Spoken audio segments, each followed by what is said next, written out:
நம்ம வாண்டையார் காலேஜ் பக்கத்தில் வந்து பார்த்திங்கனாக்கா மொத்தம் 7000 சதுரடி ஆன் ரோட் ப்ராப்பர்ட்டி இருக்குது. ஸோ அதை பற்றியான டீட்டெயில்ஸ் ஃபுல்லாக வந்து பார்த்திங்கனாக்கா பார்க்கலாம். இது எங்கே அப்படின்னாக்கா நல்ல வன்னியன் குடிக்காடு பஞ்சாயத்தில் வந்து பார்த்திங்கனாக்கா இந்த ப்ராப்பர்ட்டி இருக்குது.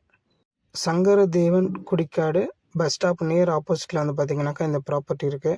நம்ம வாண்டையார் காலேஜ்லேருந்து, அதாவது ஏவிஎம் புஷ்பம் காலேஜ்லேருந்து பார்த்திங்கனாக்கா வாக்கபிள் டிஸ்டன்ஸில் தான் இந்த ப்ராப்பர்ட்டி இருக்குது. மொத்தம் 7000 சதுரடி. இந்த ப்ராப்பர்ட்டியை தர வாடகைக்கு விடுறாங்க. அதாவது 7000 சதுரடியை தர வாடகைக்கு விடுறாங்க. 30,000 ரேட் கோட் பண்ணுறாங்க.